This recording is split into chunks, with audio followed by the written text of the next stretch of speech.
My guest today, the very first guest of this podcast, could not have been anyone other than Geoffrey West. Geoffrey is a physicist, former president, and distinguished professor of the Santa Fe Institute. The reason he had to be my first guest is this. Geoffrey has published a book called Scale, The Universal Laws of Life, Growth, and Death in Organisms, Cities, and Businesses in 2017. As you will hear in today's conversation, and as I mentioned in the first episode, this book changed my perception of life.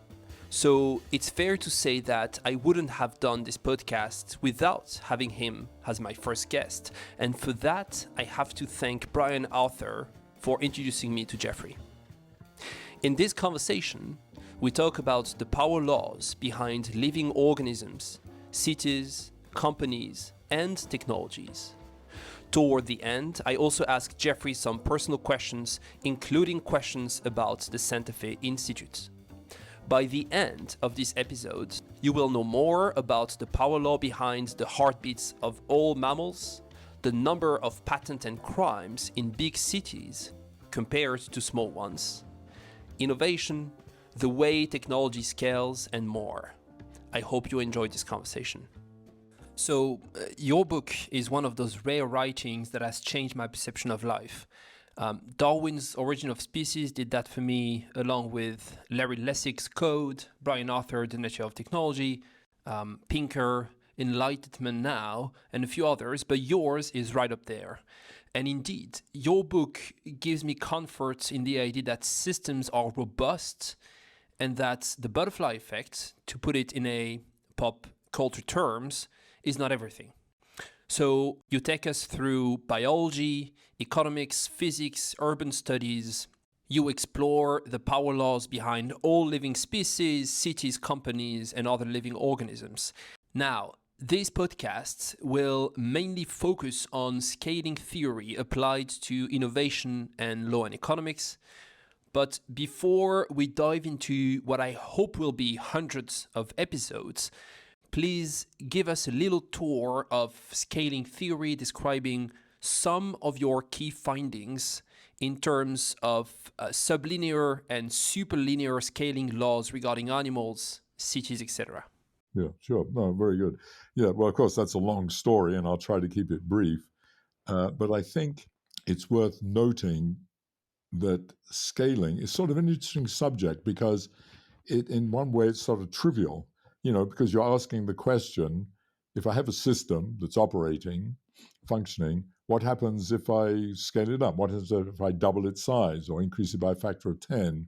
Do I have basically the same phenomenon if I increase things by a factor of 2? Does everything go up by a factor of 2? What is it what governs that in general? And what's also curious about scaling is that I consider Galileo the father of modern science. I mean, the person that sort of changed our way of thinking about things. Galileo already at the very beginning introduced scale because he asked a very profound question, really, and that is, why can't you have, exceedingly tall trees and animals and buildings? What stops you? And he answered it by recognizing there was a scaling law, and the scaling law is perceptively simple but profound, and that is that the strength of beams or posts that hold up buildings or legs that hold up animals increases slower as you increase the weight, increases slower than the weight it has to hold up, because strengths of beams and things only scale like cross-sectional areas, and areas go like the 2/3 power of weight. And so, but it increases sublinearly, that is less than linearly. And so if the weight is obviously going up linearly, so the weight eventually crushes the strength and you have to stop. And it's very profound because it says that there's limits to growth unless you change something. And it's sort of the source of innovation in a certain sense, because it means that if you want to have something bigger, you have to either change your design in some innovative way. So you go from, you invent suspension bridges, for example, um, as distinct from just having a bridge that crosses a river. You have to do something clever and suspend the bridge. So that includes, but you also have to, the other thing you do is change materials. So you go from, wood to iron to steel to titanium and so on. So it's very profound, and you can take that paradigm, that simple Galilean argument, into how you scale up a business. I mean, metaphorically at least, or a city or whatever. And so, what got you interested in this idea of scaling law, and I guess how did you enter the field? I was interested in these extraordinary scaling laws that had already been discovered in biology, and the most well-known one, and maybe the one that's most central, is something called Kleiber's law, which is for metabolic rate. Metabolic rate being the amount of food, roughly speaking, that an animal or an organism, doesn't have to be an animal, an organism has to process in order to, first of all, stay alive, and then to actually function. And that's called metabolic rate.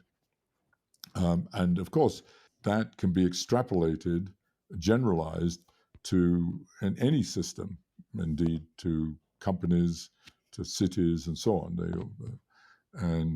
it is the most fundamental, because energy and resources, you can't nothing can function without energy and resources, and I consider them as one.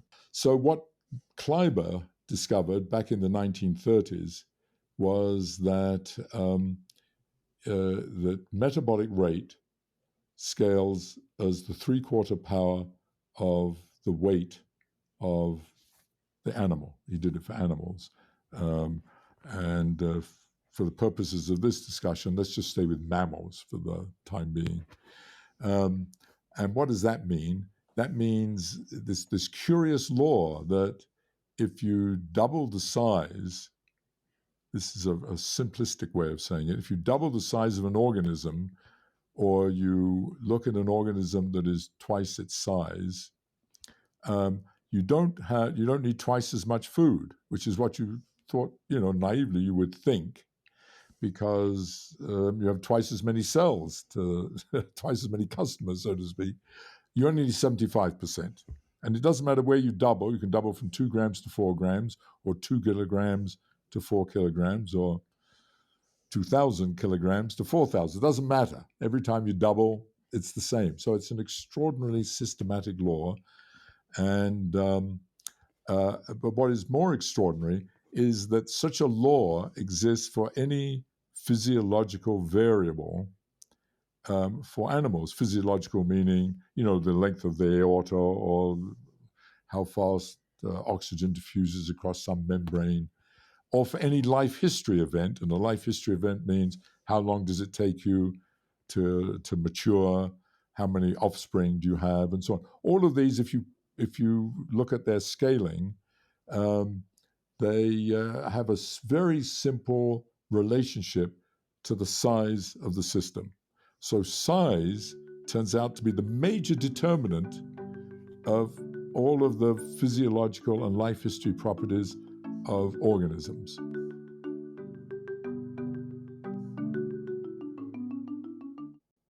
The universal number of biology is 4, turns out. So this was sort of a mystery, and it's even more remarkable because, we believe in natural selection, and natural selection says that, or at least our kind of naive view of it, is that everything is sort of arbitrary and capricious. Everything is historically contingent. And that's why everything looks so different, and that's why we have this extraordinary diversity that comes from the survival of the fittest, with all kinds of frozen accidents and all kinds of weird historical events that took place in the history of each organism. Not only each organism, but each component of the organism, each cell type, each genome, each organ. And so, from that viewpoint, if you plotted anything versus its size, you would think there would be just tremendous variation because the variation would simply reflect historical contingency.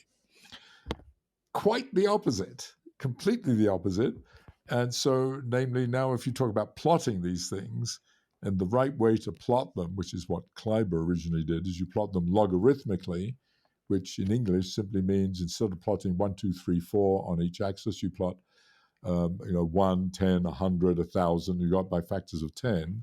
Almost anything physiological or about life history versus size, logarithmically, it's straight lines, and everything lies close to that straight lines, and that's sort of quite contrary to one's naive view of when I look out there in the biosphere where everything looks like sort of random and so on. So in biology, it's the 1/4, 3/4. These are sublinear, as I already said, meaning they scale less than linearly, so that just going back to metabolic rate, you need less energy per cell or per gram of tissue the bigger you are.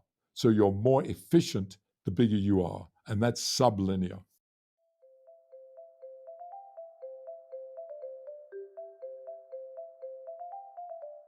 Let's move on now to the social economic life. You dedicate a couple chapters of your book to cities, looking at their infrastructures, including roads, metro stops, gas stations.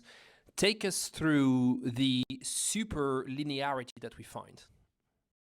If you plotted the length of all the roads versus the size of the city, and the size of the city being designated by its population, and you plot them logarithmically, the way I just said, for cities, they also are like straight lines, reflecting a so-called power law.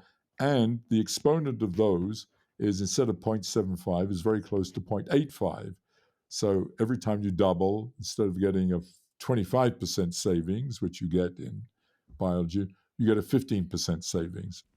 Indeed, it's not that we have more in a linear way, we have more in a superlinear way, meaning that if you double the size of a city, you more than double crimes, etc. You increase them by 115%. If you compare Paris to some small town in France, that's a huge savings. So big cities are more efficient, in the same way that an elephant is more efficient than a mouse. So that was sort of confirms this sort of naive view that cities are like organisms. But the thing that one neglects there is, of course, the most important part of a city and the whole point of a city, and that is all that infrastructure is there to support socioeconomic activity. And this is where the dynamics become very interesting, because what you observe there, as I'm sure you're about to explain, is that you see super linear scaling, right? So it means that for one part of how cities scale, you would see some sublinear scaling, but for everything that is socioeconomics, then you do see superlinear scaling. Is that right? If you look at socioeconomic activity in a city, you have something that you'd never see, or in biology, effectively never see, and that is something we call superlinear scaling, as distinct from sublinear scaling. And that means, for example, if I plot the wages, average wage, for a city versus its size, instead of getting something that's sublinear, that is, as you increase the size of the city, wages go down on a per capita basis. Quite the contrary, as wages go up in the bigger the city in a systematic way. But it turns out all socioeconomic activity does that. So whether it's wages or wealth or ideas like the number of patents, or the bad things like crime, disease, and so on, they all go up. They all are superlinear. That is, the bigger the city, the higher the wages, the more fancy restaurants you have, the more educational institutions you have. But to the same degree, the more crime you have, the more disease you have, higher incidence of flu and COVID and so on, all by about 15%. One could see how all the cities in the same country could eventually respond to the same power laws, right? So let's assume all the cities in France or all the cities in the United States. But what you observe in your work is that those power laws actually apply to all cities on the planet. So in a sense, it means that they scale similarly, regardless of whether they are located in the US, in Asia, in Africa, Europe, and other part of the world. These laws about cities, about urban structure, urban organization, and urban dynamics seem to be true across the globe. That is, the data that we looked at were, of course, North America, but European countries, Latin America, Asia, China, Japan, and so on. And they all reflected very similar scaling laws. That is, sublinear for infrastructure, physical things, superlinear for socioeconomic activity, whether it's good, bad, or ugly. Now, if we talk about companies, economists have long been interested in the idea of scale. Famous publications include Stigler's Economies of Scale, published in 1958, Stanley's Scale Behavior in the Growth of Companies, published in 96, Arthur's Competing Technologies, Increasing Returns, and Lock-in by Historical Events, published in 85, and a couple others. Now, part of the podcast will be devoted to this literature, but getting back to your book for now, you write that companies like cities and organisms obey universal dynamics that transcend their individuality and uniqueness. So, what do we know about these dynamics? In biology, the organisms, whatever the measure that you're using, cluster around the scaling law. Obviously each organism scale deviates a little bit from each scaling law, but they cluster around it. That's also true of cities, but the variance is much greater. And that sort of goes along with this because organisms have had, as I say, everywhere from, hundreds of thousands to hundreds of millions of years for this process to take place. But cities, are hundreds, typically, occasionally thousands of years. Very few cities are 1,000 years old. But so it's had less time in that sense to gravitate to the scaling law, so there's more variance. So that was actually a point in its favor that there was more variance. And companies should bear even more variance because companies have only been around for tens of years. I mean, very few companies have been around for more than 100 years. But what we did learn when we started looking at companies eventually is more to do with probability and distributions. How many companies are there of a different size and so on, rather than the kind of scaling we were talking about in biology and cities, looking at what I call dynamical metrics, like, how many patents are produced, how much disease is there in a city, and so forth. Very little work, almost none, had been done on things like plotting income, sales, expenses, GSNA, and so on, versus the size of the company. I mean, that just simply had not been done. So we took this, when we were able to get the data, we started looking at it, and there was one technical question. How do you measure the size of a company? What is the metric you're going to use as a proxy for the size? And at the beginning, in my naivete, we used a number of employees. It turns out we eventually evolved into deciding that assets was a better metric. They all scale with one another. So it's, in a certain sense, it's a matter of, taste in a way. But we decided, I felt that assets say more about a company than simply number of employees, because that is often highly dependent on the business sector. Obviously, if you're a manufacturing company, the kind of number of employees is different than if you're an investment company. And assets turned out to be much better for that. So what did you find? What we discovered was that they scale. And what we also discovered is that, except for one crucial metric, they scaled sublinearly, more like organisms than like cities, which I found most intriguing, because I have to tell you that I expected them to be like cities, sort of, to superlinear. The bigger you are, the more you have, you're sort of this image of companies getting more and more powerful and more like cities do. So I thought companies would be like cities, that you just have this completely open-ended growth. Well, you don't, it turns out. Cities, companies, relative to the market, are now like organisms. They grow quickly and then they stop.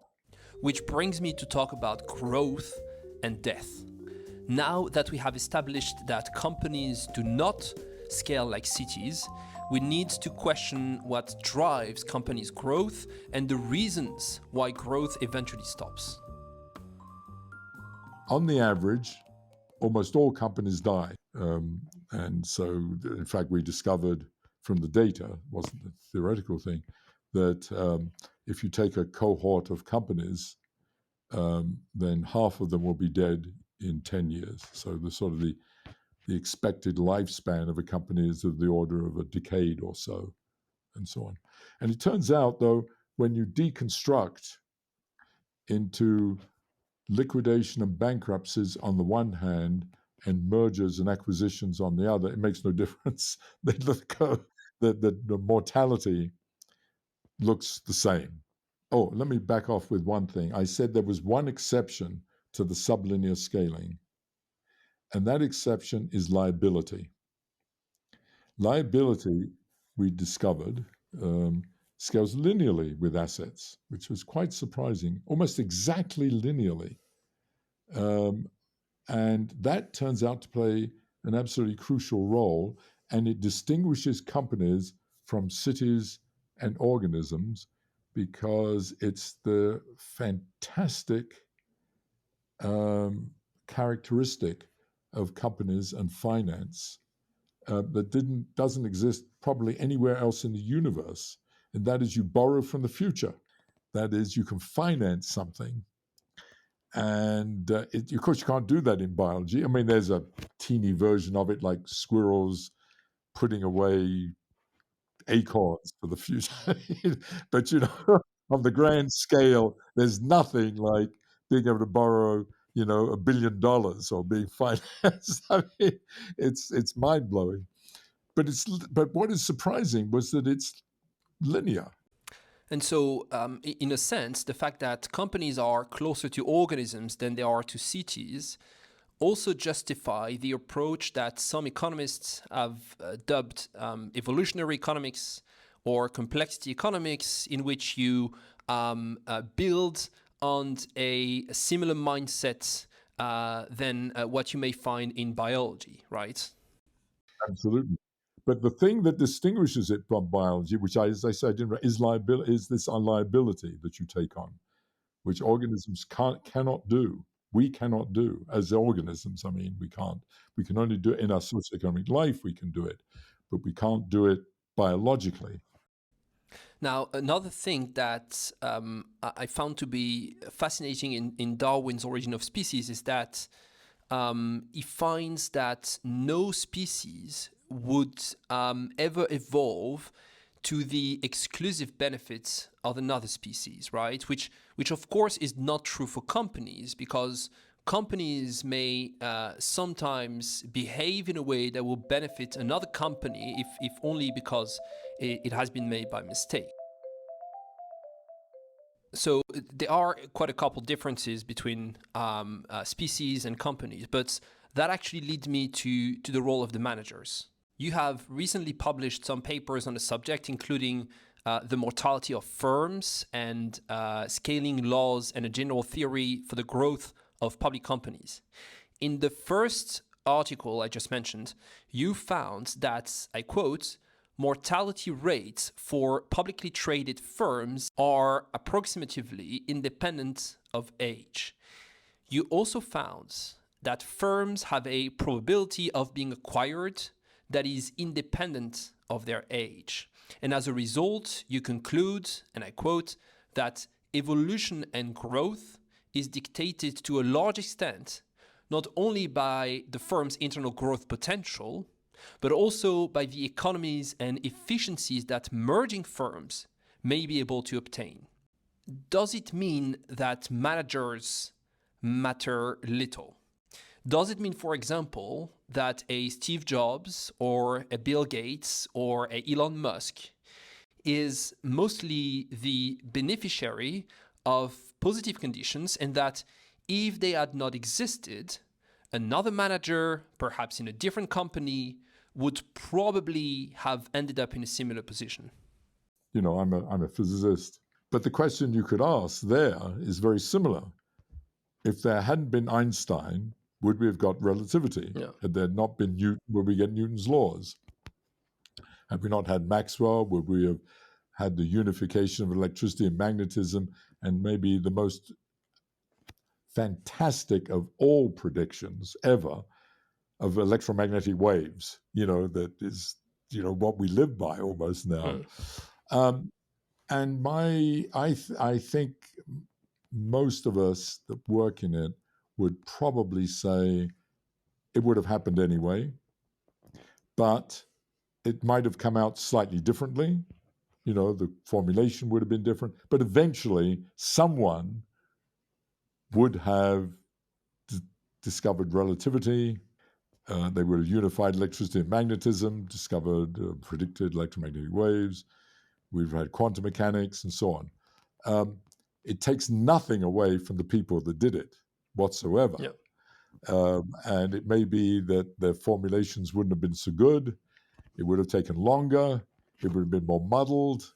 Who in the hell knows? It might have been much better. Who in the hell? We don't know, of course, obviously. These are all virtual reality. So there is a kind of inevitability. In the same way that we've had at the Santa Fe Institute, we've asked questions about to what extent can you make history a science?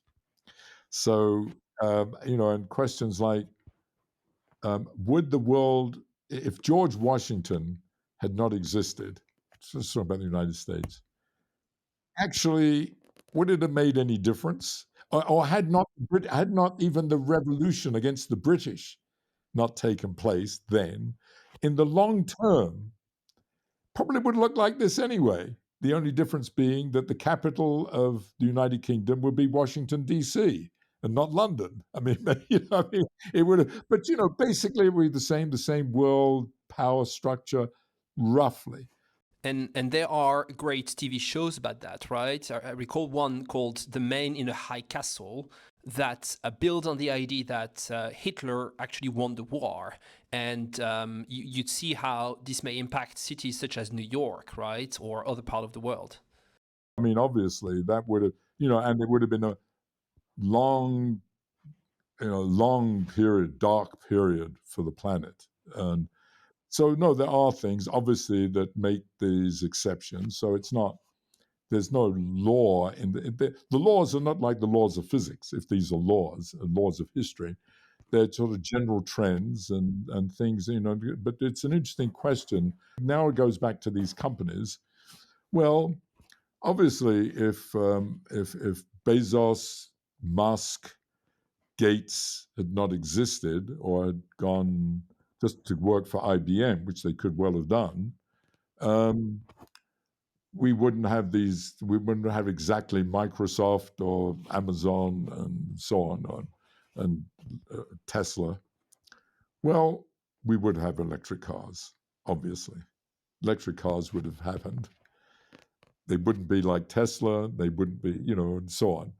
So it's like it's just like those things I said. There would have been this. There would have been certainly a Microsoft. There would have been, and almost certainly an Amazon. I mean, after all, Jeff Bezos, when he founded it, was for a bloody bookstore.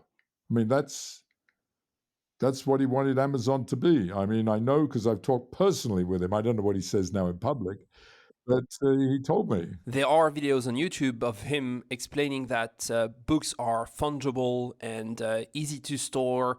They do not break. So, in a sense, books were the ideal candidates indeed. That was the ideal one, but he had no Hmm. intention, as I understood it from what he told me, that it would be Amazon, which we see today. I mean, it evolved.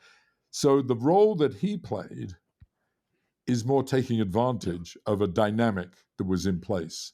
Because I think, you know, retail and distribution via the internet and having some analog to the post office delivery, which is, you know, FedEx and UPS and therefore, and then Amazon being a version of that, in a way was inevitably going to happen. It may not have been as good, efficient, as broad, as internet. Who knows? We don't know. So, you know, so the feeling is that my feeling is that, you know, the insight of these people was to be in the right, you know, the luck was being in the right place at the right time, you know, but, you know, to give them due credit, but to take advantage of that. I've been in the right place at the right time to take advantage of things, and I haven't. These people had the right personality, the right go get 'em, the right insight, and being able to pull things together. So we need people like that. I mean, they are extraordinary. And the first time I met Elon Musk, and he told me he was a founder of PayPal. And I said, "Oh, nice." And I said, "What are you doing?" He says, "Oh, I'm going to produce electric cars. I'm going to make electric cars, and I'm going to found a company to it." And I thought, God, this guy really is a schmuck. I mean, how's he going to make electric? The guy out of the blue going to have electric cars? And he told me he was going to call it Tesla. I thought, oh, that's a joke. You know, that shows you me versus Elon Musk. Well, this is extraordinary what he's done, but it was the right place, right time, and he did it. We have to admire such people, but we also have to be careful of the cult of personality. We talked about mergers and acquisition, and that reminds me of the fact that Elon Musk actually acquired Tesla, right? The companies existed before Elon Musk was involved, although it seems pretty clear that it was extremely unlikely that Tesla will become the company it is today. We talked about tech companies, and in a sense, this brings the subject of technology itself, right? And I guess my question is the following. What are the chances, you think, of finding a power law that would explain the growth of all technologies? And I'm asking the question because, of course, we famously have Moore's law, meaning the number of transistors on a microchip doubles about every 2 years. We also have Dennard scaling, i.e., as transistors get smaller, their power density remains constant, and the work of others such as Brian Arthur. But it seems that we lack a simple, elegant power law that explains the growth of all technologies, be it digital, biotech, etc. So, have you found any literature on the subject? And is there anything to suggest that such a power law exists for technology? You know, I like to work with just a small number of people. And in these areas, you probably do need a big group because there's so many interesting questions and avenues to explore. And it requires a lot of data analysis, a lot of students and postdocs to do a much fuller job. You know, there's something called Wright's law. I don't know if you're familiar with that. Are you familiar with Wright's law, which was discovered, which a man named Wright, who was an aeronautical engineer during the Second World War. It's more to do with economies of scale in that as you produce more, they cost less in a predictable way. But so in answer to your question, there isn't a general law about technology, as far as I know, except all these bits and pieces, some of which you've mentioned, Moore's law, Donald's, this one of Wright's law, all of which relate to it. Um, and But I do think there is one. There would be one, and recent work that we've done is only loosely related to it, and that is a general theory that tries to think of innovation and obsolescence as a general theory. That is not just in the context sort of we're implicitly talking about here, that is technological innovation and so on, but innovation in biology that happened, innovation in science, meaning, governed by the number of papers and the number of citations they have and so on. So, as using those as metrics for what is considered an innovation and so on. So this theory is loosely based on, and we didn't realize as we were developing it, Stuart Kaufman's idea of he called it the adjacent possible, namely that this idea that there is out there in some space all these things waiting to be discovered. They're innovative. The iPhone was actually already there. You needed the right combination of people or the right person. This goes to our previous conversation about individuals that recognize, there's that thing, I'm going to grab it and bring it in. But in that is comes up this question that you raised: is there some simple law that sort of drops out of this, that even if it's not universal for all technologies, shows that what is the knob you can twist that tells you how one technology is either going to grow or how it's going to scale, as distinct from another kind of technology. That actually reminds me of a quite recent publication called Assembly Theory Explains and Quantifies Selection and Evolution. What's your take on it? Yes, I have colleagues heavily involved. I'm a bit jaundiced about it. I'm not. I don't. I'm agnostic. Let me put it that way. I haven't. I've not studied the papers. I've heard talks, of course, because they're colleagues, and I'm dubious about it. I have to say, I'm a bit dubious, and it's not. The papers are not very transparent.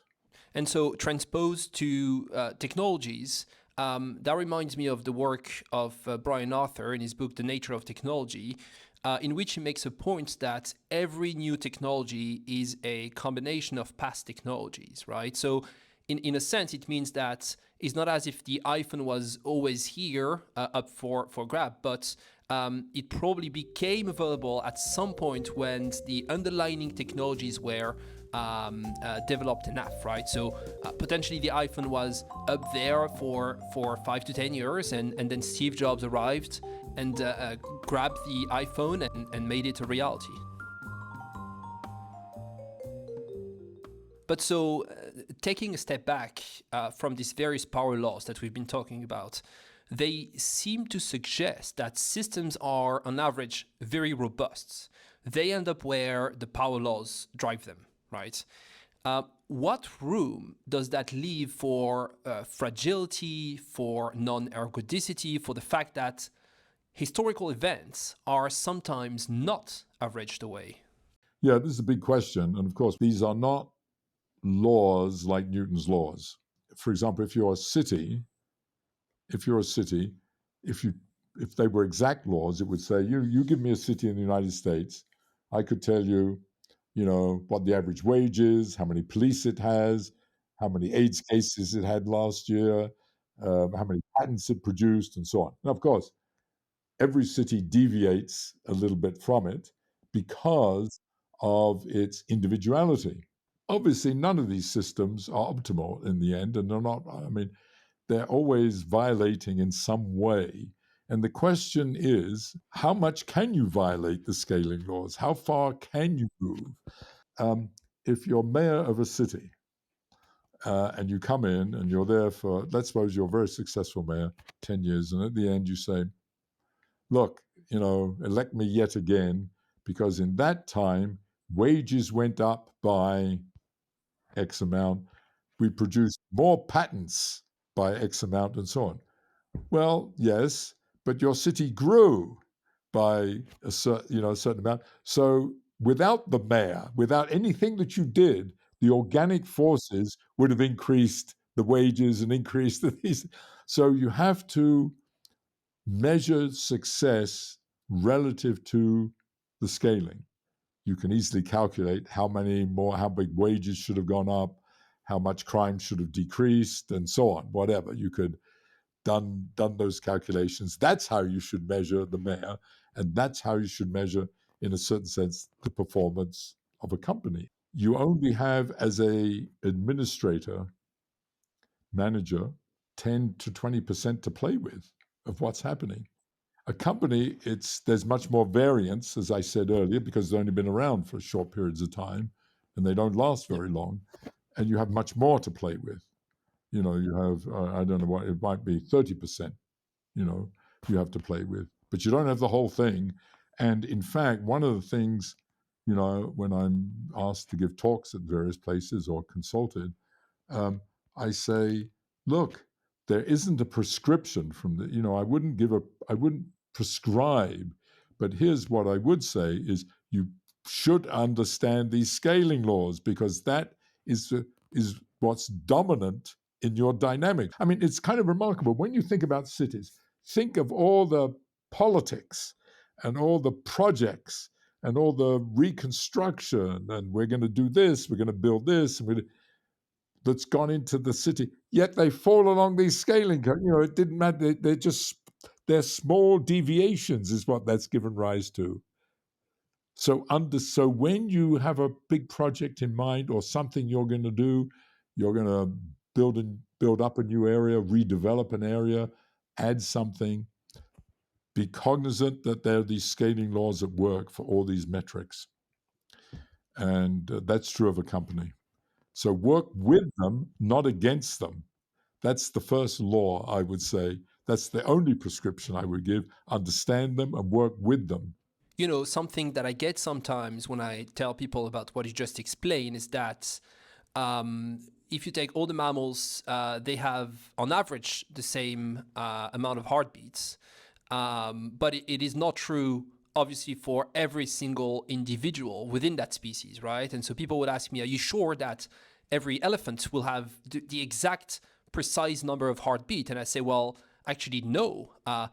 External factors may also play a very important role, right? If you are a mouse and you get crushed by a car, you won't have the same amount of heartbeat as another mouse that may live for a longer time, obviously. The thing to know is that number exists, and to know what its variance is. How much can you move away from it? Indeed. And actually knowing about this number is very valuable information, right? For example, you do explain in the book that as human being, we can go to a maximum of 120 years. Now, once you know that, you can make appropriate choices. So, would you say that research around this question of making the right choices in a way to react to power law is where you will dedicate most of your upcoming research?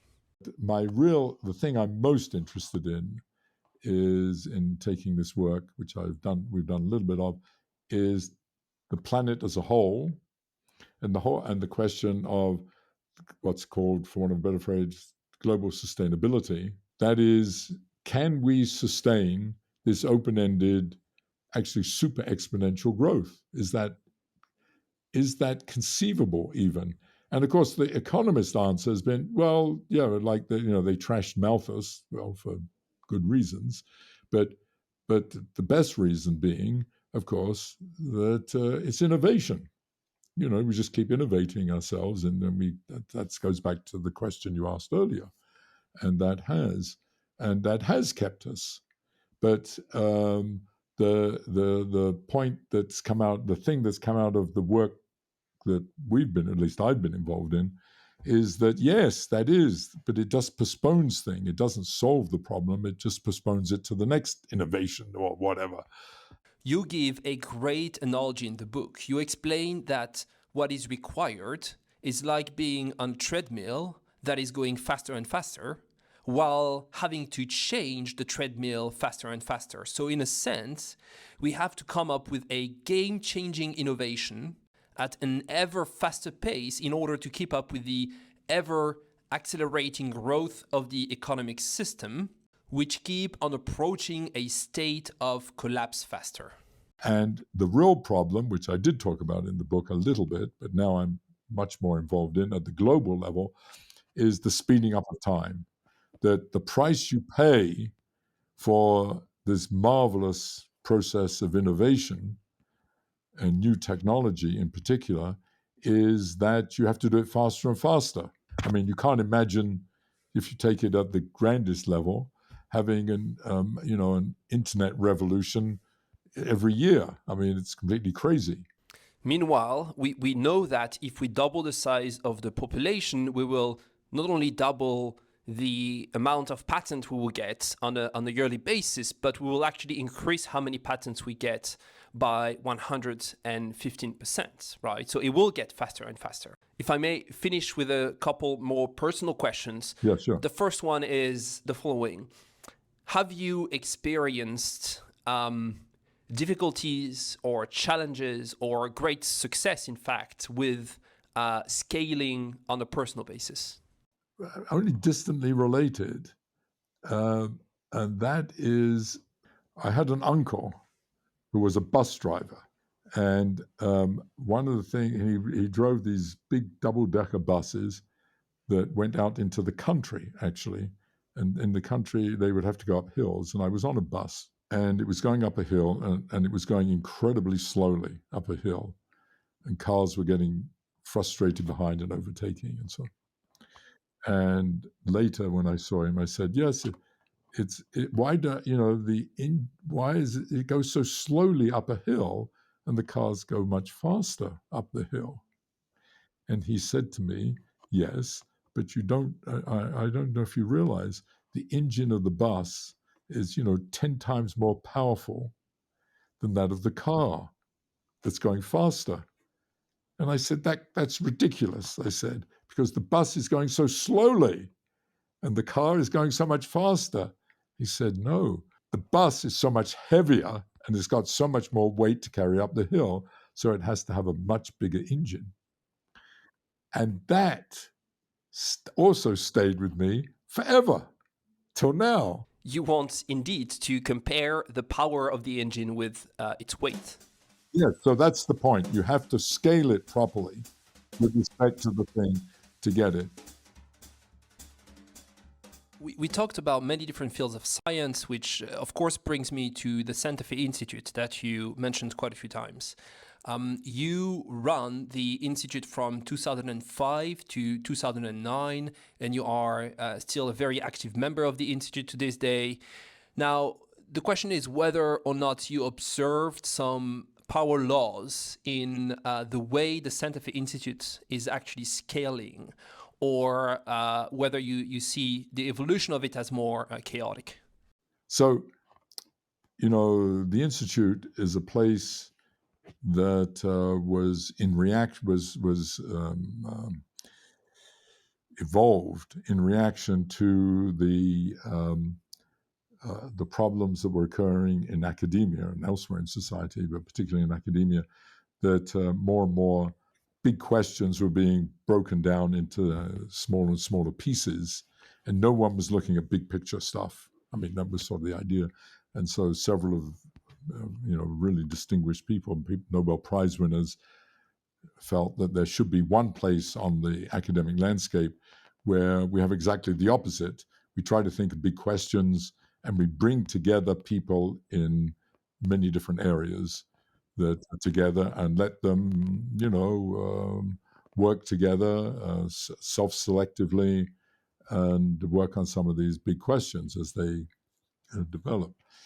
the institute grew quite quickly at the beginning, but it was recognized quite early on that it can't be too big. This is the opposite to a scaling law. That if, the propensity is when you form an institute or you form an institution, you just want to keep growing, try to get as much money in as possible and grow as fast as you can with more and more people and so on. The institute has gone exactly the opposite direction. It did grow, obviously from 10 people, which is the founders of about half a dozen people. But they did what they realized is that in terms of its physicality, it should be small, and the number of people on site should remain small, because once you get beyond a certain size, it starts to break, it balkanizes, it breaks up into pieces and into groups, and they don't talk to one another, because what you want is the economist to talk to the physicist, to talk to the archaeologist, etc., etc. And as a side note, you do mention in the book that if you organize a dinner party with more than 6 guests, you tend not to have a single conversation for the entire group. What people found empirically, and I think there's evidence to support it, once you get beyond 50, you break up. And we have had many discussions over the years. Should we double the size, et cetera, et cetera. And the conclusion has always been, no, keep it roughly this size, because it's the only way you can facilitate these cross-disciplinary, transdisciplinary kinds of interactions. Your way of recruiting is also very specific, as you do mention.